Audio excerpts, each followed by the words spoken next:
গত অর্থবছর তিতাস গ্যাসের system loss বেড়ে দাঁড়িয়েছে ৭.৫ ভাগের বেশি, যার আর্থিক মূল্য প্রায় ৩,০০০ কোটি টাকা।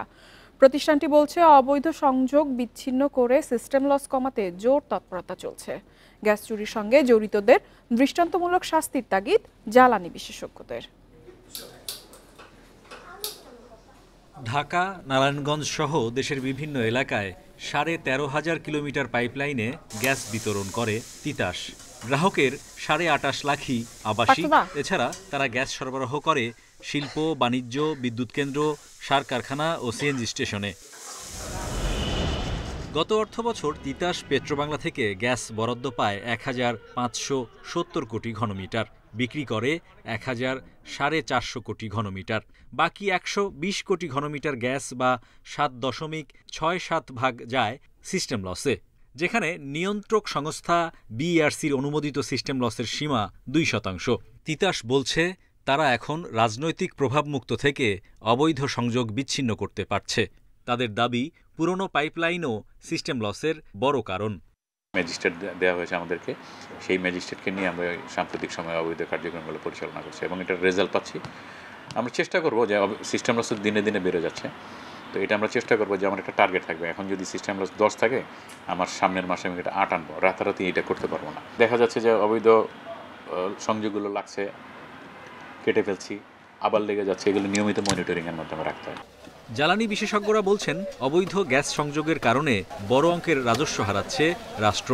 বাড়ছে শিল্প ও আবাসিক সংযোগের গ্যাস সংকট। তারা বলছেন, গ্যাস চুরি ঠেকাতে আরও কঠোর অবস্থান নিতে হবে সরকারকে।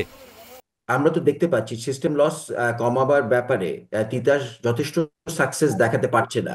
তার মানে এখানে যেই জিনিসপত্রগুলো করতে হবে সেটা হচ্ছে এক্সট্রিম এনফোর্সমেন্টে যেতে হবে। কিছু কিছু লোককে হয়তো জেলেও দিতে হবে তারা যদি অবৈধ কানেকশন সৃষ্টি করে। এলাকা ভিত্তিক সচেতনতা গ্রো করতে হবে যে আপনারা যদি আমাদেরকে হেল্প না করেন টু স্টপ দিস, তাহলে আপনারাও গ্যাস পাবেন না।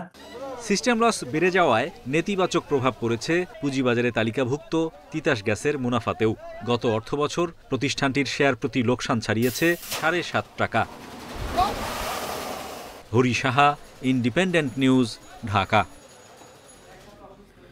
তিতাস গ্যাসের সিস্টেম লস নিয়ে আলোচনা করতে আমাদের সঙ্গে যুক্ত হয়েছে জ্বালানি বিশেষজ্ঞ শফিকুল আলম। শফিকুল আলম, আপনাকে স্বাগত জানাচ্ছি অর্থনীতি সারাদিনে। শুরুতেই আপনার কাছে জানতে চাইব, তিতাস গ্যাস এবার বলছে যে প্রায় ৭.৫ ভাগের মতন তাদের সিস্টেম লস হয়েছে, যেটা আর্থিক পরিমাণ প্রায় ৩,০০০ কোটি টাকার মতো। আপনার কাছে এটা কতটা যৌক্তিক বলে মনে হয়? ধন্যবাদ আমাকে সংযুক্ত করার জন্য।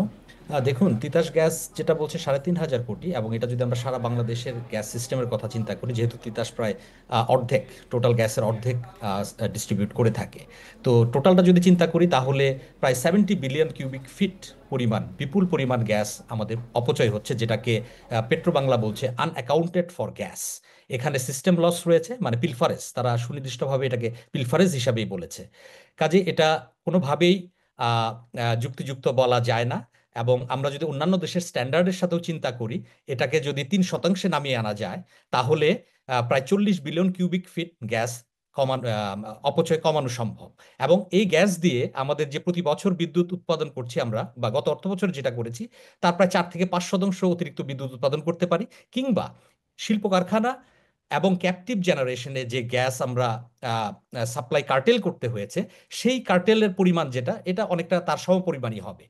অন্যদিকে আমরা যদি এটাকে এলএনজির মূল্য, যেটা স্পট মার্কেট প্রাইস রয়েছে, সেটাকে সাশ্রয়ী মূল্য যদি $10.5 ধরি, তাহলে এর মূল্য দাঁড়াবে বাৎসরিক প্রায় 400 মিলিয়ন মার্কিন ডলার। কাজেই এটাকে আসলে পিলফারেজ কমানো, ড্রাইভটাকে আরেকটু স্ট্রেংথেন করা, এবং সেই সাথে আমাদের যে ডিস্ট্রিবিউশন নেটওয়ার্কে যে লিকেজগুলো রয়েছে, সেটা চলমান প্রকল্পগুলোকে এক্সপিডাইট করা এবং সাথে নতুন প্রকল্পের জন্য অর্থায়নের ব্যবস্থা করা, এবং সেই প্রকল্পগুলোকে ক্যারি ফরওয়ার্ড করা, যাতে নেক্সট গভর্নমেন্ট যখন আসবে তারাও যেন বাস্তবায়ন করতে পারে। তাহলে হয়তো গ্র্যাজুয়ালি এটা আমরা কমাতে পারবো। শফিকুল আলম, আপনার কাছে জানতে চাইব, সিস্টেম লসের অন্যতম প্রধান কারণ বলা হচ্ছে অবৈধ সংযোগ। সেক্ষেত্রে আমরা কিন্তু অনেকটাই জানি যে তিতাসের অনেকেই আছে এই অবৈধ সংযোগ দেওয়ার ক্ষেত্রে জড়িত থাকে। তো এক্ষেত্রে তিতাসের আসলে ওই সিস্টেম লস কমাতে তাদের ইচ্ছা কতটা থাকবে বলে আপনি মনে করেন এবং এক্ষেত্রে সংস্কার কতটা জরুরি বলে মনে করেন? অবশ্যই সংস্কারের প্রয়োজন রয়েছে এবং এটা একটা প্রপার মনিটরিং মেকানিজমের ভিতর দিয়ে নিয়ে আসা উচিত। অ্যাপ্রোপ্রিয়েট একটা মনিটরিং মেকানিজম থাকবে যেখানে চেক অ্যান্ড ব্যালেন্স থাকবে এবং প্রতিটা ডিস্ট্রিবিউশনের সিস্টেমে যেন আহ, এই এই লসটা যেন একই পর্যায়ে চলে আসে। এবং অতীতে যেটা হয়েছে হয়তো অনেক সময় আমরা রিপোর্টেও দেখেছি এটা হয়তো রাজনৈতিক বিবেচনা বা বিভিন্ন ইনসেন্টিভের মাধ্যমে তারা এটা করেছে, যেহেতু পরিবর্তিত পরিস্থিতি এসেছে। এখন এই সরকারের হাতে এটা একটা সুযোগ এই সিস্টেমটাকে চেঞ্জ করা এবং একটা অ্যাপ্রোপ্রিয়েট মনিটরিং মেকানিজমের ভিতর নিয়ে আসা। আপনার কি মনে হয় যে তিতাস গ্যাস এই এখন আপনি যেটা বলছিলেন যে রাজনৈতিক প্রভাব মুক্ত হয়ে তারা তাদের কার্যক্রম ভবিষ্যতে পরিকল্পনা কতটা করতে পারবে বলে আপনি মনে করেন? দেখুন, এটা অবশ্যই সরকারের দিক থেকেও বিবেচনা করতে হবে। এটা কমপ্লিটলি একদম মিনিস্ট্রি লেভেল থেকে শুরু করে একদম রুট লেভেল পর্যন্ত টোটাল সিস্টেমের ভিতরে একটা প্রসেস ডেভেলপ করতে হবে। আমি যেটা বলছি আসলে সেটা সুশাসনের কথা বলছি, একটা যখন অ্যাপ্রোপ্রিয়েট অ্যাকাউন্টিং মেকানিজম থাকে। এখন ব্যাপারটা হচ্ছে যে আমরা পারবো কিনা, আমাদের সব খাতে তো আর ব্যাপারটা এরকম হতে পারে না, শুধুমাত্র যে এখানেই হচ্ছে তা না, এটা অন্য খাতেও হচ্ছে। কাজে এটা আমাদের একটা ন্যাশনাল প্রবলেম, সেটাকে আমাদের সলভ করতে হবে এবং এর জন্য অ্যাপ্রোপ্রিয়েট অ্যাকাউন্টিং মেকানিজম এবং মনিটরিং মেকানিজম থাকাটা জরুরি। শফিকুল আলম, আমাদের সঙ্গে যোগ দেওয়ার জন্য আপনাকে অসংখ্য ধন্যবাদ।